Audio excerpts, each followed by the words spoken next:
السلام علیکم ورحمۃ اللہ وبرکاتہ۔ بھائیوں، بزرگوں، خواتین، ماؤں بہنوں، ایک غیر مسلم بھائی، کیونکہ ہم سب کا انسانی رشتہ ہے، سب آدم کی اولاد ہیں، اس لحاظ سے میں نے غیر مسلم کو بھائی کہا، ورنہ پھر اللہ کے نبی صلی اللہ علیہ وسلم کی حدیث حاضر ہے، المسلم اخو المسلم، مسلمان مسلمان کا بھائی ہے۔ یہ رشتہ ایمان کا رشتہ ہے، اور جو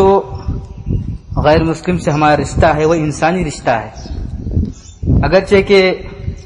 ان کا مذہب الگ ہے، ہمارا مذہب الگ ہے، لیکن ہم سب انسان ہیں، ایک ہی اللہ کے بنائے ہوئے ہیں، تو اس لحاظ سے میں نے اس کو بھائی کہا۔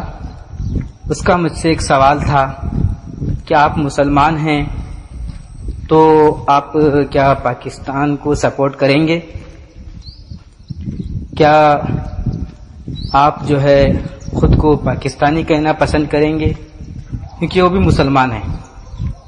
تو میں نے کہہ دیا کہ دیکھیے بھائی، ہمارا اور پاکستان کا کوئی تعلق نہیں، ہم کو پاکستان سے کیا مطلب ہے۔ ہاں، یہ بات الگ ہے کہ ہم مسلمان ہیں، وہ بھی مسلمان ہیں، اس لحاظ سے تو سارے دنیا کے اندر بہت سارے مسلمان ہیں، بہت سارے ممالک ہیں، وہاں پر مسلمان ہیں، تو اس لحاظ سے جو ہے ہم سب بھائی ہیں، صرف پاکستان سے ہم کو کیوں جوڑ رہے ہو؟ اور ہوتا یہی ہے میرے بھائیوں، ہوتا یہی ہے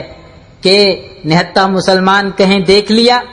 کہیں کمزور مسلمان دیکھ لیا، اس پر ٹوٹ پڑے اور کہنے لگے کہ تم جو ہے فلاں جو غیروں کا جو نعرہ ہوتا ہے میں اس کو اپنی زبان پہ نہیں لاؤں گا۔ آپ سب جانتے ہیں آج کل ہندوستان کے حالات کیسے ہیں، زبردستی اس نعرے کو پڑھنے کے لیے کہا جاتا ہے، اس بات کو کہنے کے لیے کہا جاتا ہے جس کو کہنا ایک سچا پکا مسلمان گوارا نہیں کر سکتا ہے، جبکہ ہندوستان کے اندر جو جمہوری ملک ہے، جس کی جو قواعد ہیں، جو قوانین ہیں، جو دستاویز ہیں، اس میں صاف صاف لکھا گیا ہے کہ اس ہندوستان کے اندر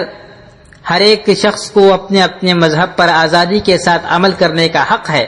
پھر بھی زبردستی آج کل کے دور میں مسلمانوں کو غلط کام کرنے کے لیے، غلط باتیں کہنے کے لیے، غلط نعرے لگانے کے لیے، جو اس کے اسلام کے، اس کے دین کے خلاف ہے، اس طرح کے کام کرنے کے لیے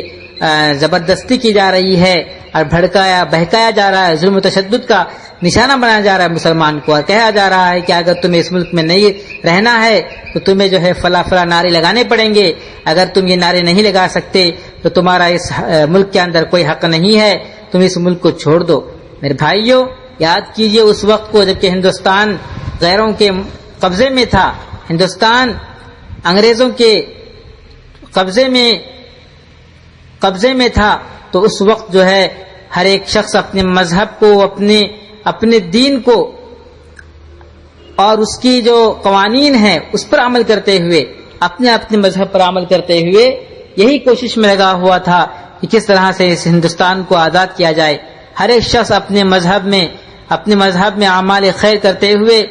اپنے طور پر جو ہے دعائیں کر رہا تھا کہ ہمیں کسی بھی طرح سے جو ہے اوپر والا ان انگریزوں کے چکر سے اور ان انگریزوں کے سازشوں سے اور ان انگریزوں کے قبضے سے اور ان انگریزوں کے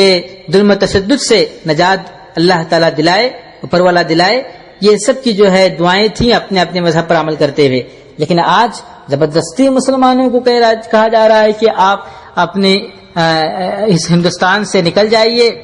اور آپ کا ملک یہ نہیں ہے، آپ دہشت گرد ہیں، آپ آتنکواد ہیں، آپ جو ہیں دیش دروہی ہیں۔ نعوذ باللہ، کیسے القاب ایک مسلمان کو دیے جا رہے ہیں، جبکہ تاریخ گواہ ہے کہ جتنی پریشانیاں، جتنی تکلیفیں اور جتنی جو صعوبتیں اٹھائی ہیں اس ہندوستان کو آزاد کرنے کے لیے، خون بہایا ہے، جام شہادت کو نوش کرنا پڑا ہے، تو اس میں ہر ایک کا حصہ ہے۔ اس میں میں یہ نہیں کہتا کہ یہ صرف ہندوستان میں مسلمانوں نے کام کیا نہیں، بلکہ ہر ایک نے مل کر محبت سے اور ایک دوسرے کے درد کو سمجھتے ہوئے اپنے مذہب پر عمل کرتے ہوئے اپنے مذہب کو جو ہے بیچ میں نہ لاتے ہوئے، اپنے اپنے مذہب کو بالائے طاق رکھتے ہوئے، یعنی اپنے اپنے مذہب پر عمل کرتے ہوئے پھر جو ہے اس کام کو کیا ہے، اس کام کو اپنا فرض سمجھا ہے، اپنی جانیں دیں، اپنا وقت دیا، اپنا خون بہایا، ظلم و تشدد کو برداشت کیا، پھر جا کر یہ ہندوستان آزاد ہوا ہے۔ تو اب یہ کہتے ہیں کہ آپ کا یہ ملک نہیں ہے، آپ اس ملک سے نکل جاؤ، یہ کیسی جو ہے یہ بیوقوفی کی بات ہے، یہ ظلم ہے۔ میں یہ کہتا ہوں کہ اگر یہی کام کوئی مسلمان کرتا ہے غیر کے ساتھ، تب بھی میں کہوں گا کہ یہ اس کے ساتھ ظلم کر رہا ہے۔ اسلام اس بات کو نہیں سکھاتا ہے کہ آپ کسی کے ساتھ ظلم کریں، تشدد کریں اور کسی کو اس کے وطن سے جو ہے نکال دیں، یہ بہت بڑا ظلم ہے، بہت بڑا ظلم ہے، یہ بہت بڑا گناہ ہے۔ اسلام تو یہی سبق دیتا ہے۔ میرے بھائیوں، میں نے اس کو یہی جواب دیا کہ یہ ہمارا ملک ہے، ہم سب نے مل کر جو ہے اس ملک کو بنایا ہے، اس ملک کی آبیاری کی ہے، اس میں ہر ایک کے خون کا حصہ ہے، ہر ایک کے پسینے کا حصہ ہے، ہر ایک نے محنت کی ہے، جانوں کو گوایا ہے۔ تو لہٰذا اس میں جو ہے ہم کسی کو جو ہے یہ نہیں کہہ سکتا کہ آپ کا یہ ملک نہیں ہے، آپ نکل جاؤ، اتنی آسانی سے کہہ دیا کہ جبکہ ہم جانتے ہیں کہ اس ہندوستان کو آزاد کرنے کے لیے کئی سارے علماء نے اپنی گردنیں کٹائیں، سولی پر چڑھ گئے، اپنی جانوں کو قربان کر دیا، اپنے آپ کو جو ہے اپنے آپ کو قربان کر دیا اپنے وطن کو آزاد کرنے کے لیے۔ آج اسی ملک کو جو ہے ان علماء دین اور ان مسلمانوں کی جو کاوشیں تھیں، محنتیں تھیں، قربانیاں تھیں، اس کی جو ہے اس کو فراموش کیا جا رہا ہے، اور ان کے ساتھ جو ہے گویا کہ ایک نمک حرامی میں کہوں گا تو بری بات نہیں ہوگی، کیونکہ ہندوستان میں آج آزادی سے ہم کھا پی رہے ہیں، تو گویا کہ ان کا احسان ہے ہم پر، صرف مسلمان ہی نہیں غیروں نے بھی جو کچھ محنتیں کی ان سب کا ہم پر احسان ہے۔ ہمارا ایک دوسرے سے تعلق اس طور پر ہونا چاہیے کہ ہم سب ہندوستانی ہیں اور اپنے اپنے مذہب پر عمل کرتے ہوئے ہم اس ہندوستان کی حفاظت کریں گے، آپس میں مل جل کر رہیں گے، محبت سے رہیں گے، جس مقصد کے ساتھ ہمارے بڑوں نے اس ملک کو آزاد کرایا اور جو کچھ انہوں نے اس کے لیے محنتیں کی، کوششیں کی اور جو کچھ انہوں نے قربان کر دیا، ہم ان کی قربانیوں کو کبھی فراموش نہیں کریں گے، ان کی قربانیوں کو یاد رکھیں گے۔ ایک مسلمان بھی اگر کسی غیر کو کہتا ہے کہ تمہارا ملک نہیں ہے، تو میں یہ سمجھتا ہوں کہ یہ غیروں کی جو قربانی تھی، جو انہوں نے وقت لگایا تھا، محنت کی تھی، ہم اس کے جو ہے فراموش کر رہے ہیں اور اس کے ساتھ نمک حرامی کا ثبوت دے رہے ہیں۔ اسی طرح سے مسلمانوں کے ساتھ بھی یہاں پر امن کا معاملہ ہونا چاہیے، محبت کا معاملہ ہونا چاہیے۔ میں صاف طور پر ہمارے غیر مسلم بھائیوں سے کہتا ہوں کہ آپ سب ہمارے بھائی ہیں۔ ہمارے قرآن میں بھی یہ فرمایا گیا، ہمارے نبی محمد مصطفیٰ صلی اللہ علیہ وسلم نے بھی دنیا کے اندر آ کر یہی پیغام دیا کہ ہر انسان ایک دوسرے کا بھائی ہے، اس کے ساتھ محبت سے پیش آنا چاہیے، اس کے ساتھ اخوت بھائی چارگی سے پیش آنا چاہیے۔ کسی کے ساتھ ظلم کرنا، کسی کے ساتھ زیادتی کرنا، کسی کو جو ہے ان چیزوں پر ابھارنا جس کی طاقت نہیں رکھتا ہے، اس کے زبردستی کرنا، یہ صرف ہمارے مذہبی نہیں بلکہ ہر ایک مذہب اس کو برا کہتا ہے اور ہمارے دین نے بھی ہمیں دعوت دی ہے۔ تو میں سمجھتا ہوں کہ ہمارے جو غیر مسلم بھائی ہیں میرے اس آڈیو کو ضرور سنیں گے اور اپنے دلوں کے اندر جو مسلمانوں کو لے کر غلط خیالات ہیں اس کو نکالیں گے۔ میں آج بھی یہ کہتا ہوں کہ اگر کوئی مسلمان کسی کا ناحق قتل کرتا ہے، کسی کا خون بہاتا ہے، کسی کو تکلیف پہنچاتا ہے، کسی کو ادنا چھوٹی تکلیف بھی پہنچاتا ہے، کسی کے راستے میں کانٹا بچھا دیتا ہے، یا کسی کے راستے میں پتھر رکھ دیتا ہے،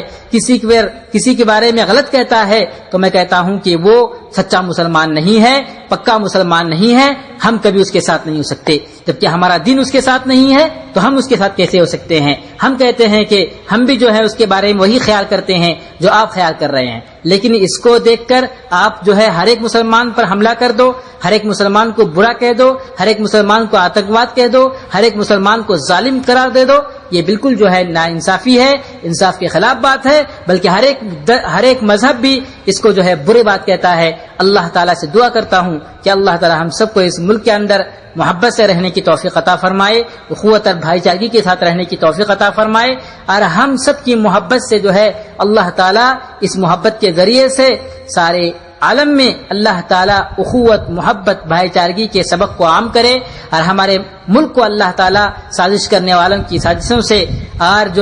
جو تکلیف پہنچانے والے ہیں، جو یہ چاہتے ہیں کہ ہندوستان میں فساد پھیلے، ان کے فسادوں سے، اور ہندوستان کے اندر جو ظالم جابر حکمران آ بیٹھے ہیں اور ظلم و تشدد کے پہاڑ توڑ رہے ہیں، رعایا کا کچھ خیال نہیں کر رہے ہیں، مہنگائی کو بڑھا رہے ہیں اور اپنے زندگی میں مست ہیں، عیش و آرام میں ہیں، پھر کہتے ہیں کہ ہم ہندوستان کو ہم جو ہے اس ہندوستان کو ایک نیا بھارت بنائیں گے، ایک نیا جو ہے ہم اس ملک کے اندر ایک نئی بات کو، نئی لہر کو لائیں گے اور ہندوستان کو جو ہے فائدہ پہنچائیں گے اور ہندوستان کو ترقی یافتہ ملک بنائیں گے۔ یہ ظلم اور تشدد کے پہاڑ لیے کھڑے ہوئے ہیں اور اپنی زبان سے ایسی باتیں کرتے ہیں، تو میں کہتا ہوں کہ ان کے زبان ان کے خلاف ہیں اور ان کے دل کے خلاف ہیں اور ان کے دلوں میں نفاق پڑا ہوا ہے۔ یاد رکھیے، جس کے دل میں نفاق ہوتا ہے وہ ظاہری طور پر تو بہت کچھ کہتا ہے، آپ خود جائیے کہ میں کس کے بارے میں کہہ رہا ہوں کہ فلاں یہ کروں گا، وہ کروں گا، ایسا ہوگا، ویسا ہوگا، ملک ترقی کرے گا، سب خوشحال ہو جائیں گے، سب کو نوکریاں ملیں گی، جو بے تعلیم ہیں، جو تعلیم کے لیے جو تعلیم حاصل نہیں کر سکتے ہیں، تعلیم کی فراوانی کی جائے گی، اور جو بے گھر ہیں ان کو گھر دیا جائے گا، جو بے روزگار ہیں ان کو روزگاری ملے گی، نوکریاں ملیں گی، فلاں ایسی ویسی جو چھوڑنے والے ہیں یہ دلوں میں نفاق لیے بیٹھے ہوئے ہیں، جبکہ یہ ایسا کچھ کرنے والے نہیں ہیں۔ آپ خود جانیے کہ اتنے عرصے میں کیا ہندوستان میں کیا ہوا، کتنی تبدیلی آئی، کتنے لوگوں کو فائدہ ہوا، کن لوگوں کو سکون ملا۔ میرے بھائیوں، یہ سب آپ جانتے ہیں، یہ اصل میں ہندوستان کے اندر دہشت گرد بنے بیٹھے ہوئے ہیں، یہ اصل میں دہشت گرد ہیں، چاہے وہ کسی بھی مذہب کے ماننے والے کیوں نہ ہوں، یہ اصل میں دہشت گرد ہیں، یہ دیش دروہی ہیں، یہ